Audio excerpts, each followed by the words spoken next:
Alors vous les politiciens, je reviens au deuxième message, la deuxième vidéo.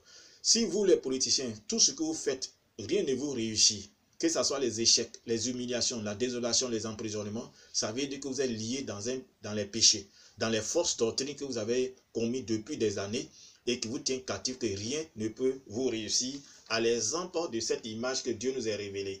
Une personne liée de toutes sortes de péchés. Physiquement, vous n'êtes pas lié, mais spirituellement, vous êtes lié. C'est pour ça que Jésus a donné cette parabole. Il dit, un homme fort, si quelqu'un veut piller ses biens dans sa maison et prend son héritage, il doit le lier auparavant.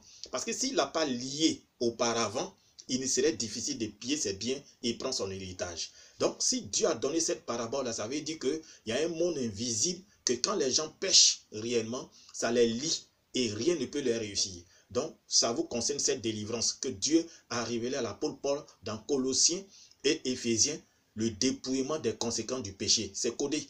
Et cette délivrance, elle est spéciale. C'est ça vous sied, vous les politiciens là. Et c'est sur cette délivrance-là, spéciale là, que Dieu nous a révélé. Donc, il serait mieux de venir faire votre délivrance pour que vous réussissiez dans ce que vous cherchez, le pouvoir. Alors, je continue. Alors, sachant ça, Jésus vient maintenant de la part de Dieu sur terre pour annoncer cette bonne nouvelle-là, de la seconde mission qui concerne un monde nouveau. Alors, il révèle aux prophètes de prédire dans les Juifs qu'il y aura un Messie. Et le Messie devait venir réellement pour annoncer cette bonne nouvelle-là. Et le peuple d'Israël était informé qu'il y aura un Messie. Et le Messie vient, il naît dans une crèche.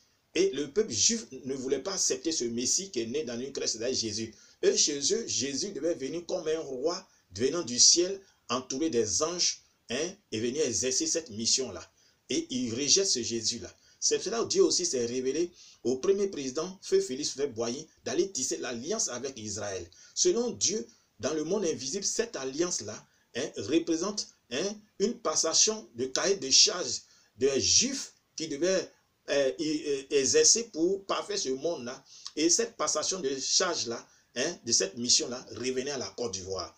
Et le président Feu Félix Boigny, il vient construire la basilique dans la forme, pour dire qu'il y aura un second monde qui partira de la Côte d'Ivoire. Ceux qui ont les yeux spirituels, ceux qui sont spirituels, ils le savent. Mais dans le fond, il fallait maintenant adorer Dieu. Et dans le fonctionnement, le moment venu, il y aura des réajustations qu'il fallait faire, que Dieu va révéler à certaines personnes pour réajuster le fonctionnement de l'adoration. Parce qu'il y a certaines choses qui ne sont pas justes. Le moment venu, Dieu le fera. Alors, il fallait maintenant trouver un porte-parole. Dieu cherchait son porte-parole, son choix, se tourne sur notre modeste personne et il nous met de côté pour nous enseigner pendant près de 9 ans, 10 ans.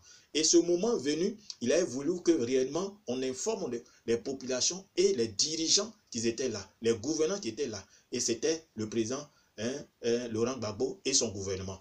Pour leur dire que le fonctionnement de la gestion des ressources que l'État gérait n'était pas juste. Il fallait assainir pour que le surplus puisse permettre le développement de la Côte d'Ivoire, parce que c'est le monde qui vont converger, des croyants qui vont converger vers la Côte d'Ivoire. Alors la suite dans la troisième vidéo.